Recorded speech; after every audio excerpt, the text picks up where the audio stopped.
आज हम लोग सूत्र नंबर 32 और 33 साधन पाद के पढ़ने वाले हैं। तो चलिए शुरू करते हैं।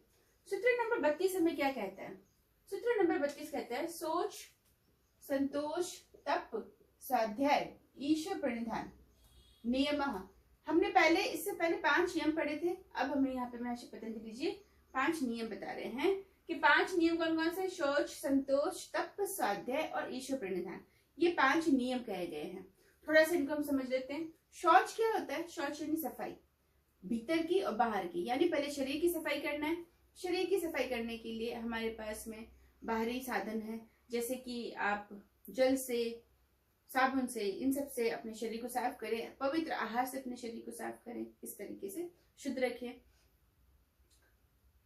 भीतरी सफाई यानी चित्त की सफाई, वो कैसे करेंगे? तो हमने चित्त के परिक्रम पढ़े, तो बोले चित्त के परिक्रम के माध्यम से आप भीतरी चित्त की सफाई कीजिए। यानी शौच यानी भीतर और बाहर की सफाई रखना। दूसरा संतोष। संतोष का अर्थ होता है कि जो भी साधन आपके पास में उपलब्ध है वो उन साधनों के साथ में संतोष रखना, संतोषप्रद स्थिति में रहना। लेकिन इसका अर्थ ये नहीं है बिल्कुल भी कि जो आप कार्य कर रहे हैं उसके अंदर संतोष लिया है। संतोष हमेशा कार्य के परिणाम में ही रखें, कार्य में न रखें।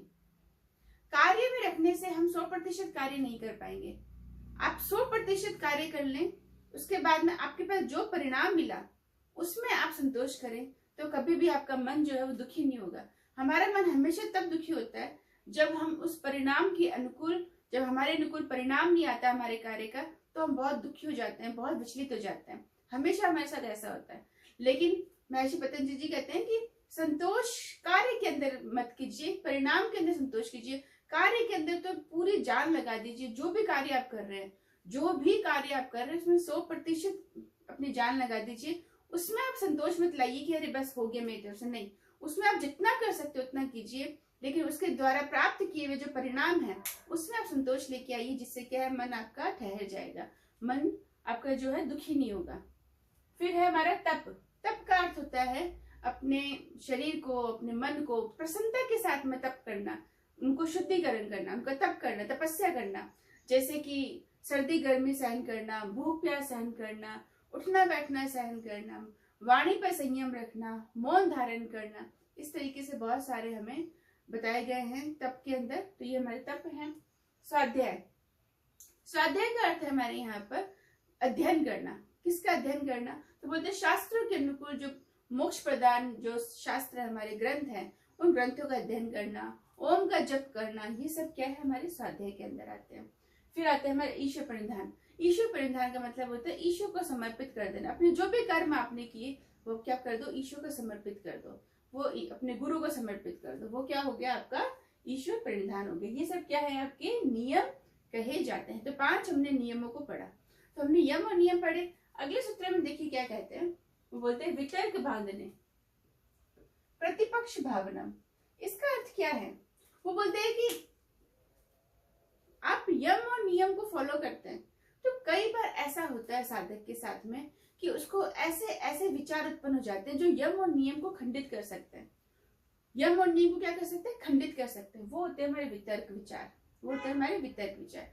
ऐसे विचार जिनके माध्यम से साधक या योगी की साधना के अंदर यम और नियम को अभ्यास के अंदर रुकावट आ रही है, यम और नियम खंडित हो रहे हैं, यम और नियम नहीं हो पा रहे हैं।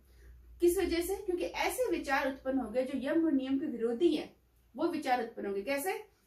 जैसे कि किसी पराया धन को लेना, चोरी की भावना रखना, किसी को मारने की इच्छा रखना, किसी के साथ द्वेष की भाव रखना, बहुत सारे ऐसे चीजें विचार उत्पन्न होना जिनके माध्यम से यम और नियम को जिसके माध्यम से फॉलो नहीं कर पाते, ऐसे विचार को बोलते हैं वितर्क विचार। बोलते हैं अगर ऐसे विचार आपके उत्पन्न हो जाए, ऐसे विचार अगर योगी की साधक के जीवन में आने लगे साधना के समय, तो प्रतिपक्ष की भावना कर लेनी चाहिए। प्रतिपक्ष यानी उस वितर्क विचार के विरोधी विचारों को उत्पन्न कर लो कि अरे मैं ऐसा क्यों कर रहा हूँ, मैं क्यों उसको मारने का सोच रहा हूँ। वो अपने हिसाब से देखेगा, उसके अपने कर्म देख लेगा। मैं किसी की क्यों चोरी के मेरे अंदर भाव क्यों आ रहे हैं, नहीं मुझे ऐसा नहीं सोचना है। इस तरीके से प्रतिपक्ष की भावना उत्पन्न करना, जिससे कि यम और नियम का अभ्यास उसका संयोजित रूप से चल सके। क्योंकि अगर इस तरीके से नहीं होगा तो हमारा विवेक ख्याति सिद्ध नहीं हो पाएगी। तो हमने पहले भी पढ़ा कि यम और नियम प्रथम और द्वितीय हमारे अंग है 8 अंगों के अनुष्ठान में, और हमने पढ़ा 8 अंगों का अनुष्ठान करना। ऐसा नहीं है कि हम यम और नियम छोड़ दें और आसन कर लें, ऐसा नहीं है। यम को हमें फॉलो करना होगा, अभ्यास करना होगा, फिर नियम का हमें अभ्यास करना होगा। तो बोलते जब ऐसे अभ्यास किए जाते हैं साधक, तो क्या होते हैं, वितर्क के जो भाव होते हैं वो भी उत्पन्न हो सकते हैं। अगर ऐसे भाव उत्पन्न हो तो प्रतिपक्ष यानी उन वितर्कों के विरोधी विचार उत्पन्न कर लो, जिससे कि आपके यम और नियम का अनुष्ठान चलता रहे। धन्यवाद। आपको अगर ये हमने दोनों पढ़ लिए, अगर आपको इस दोनों सूत्रों के संबंध में कोई भी प्रश्न हो तो आप कमेंट बॉक्स में जाके प्रश्न पूछ सकते हैं। अगर आपको मेरा वीडियो पसंद आए तो आप लाइक और शेयर भी कर सकते हैं। धन्यवाद।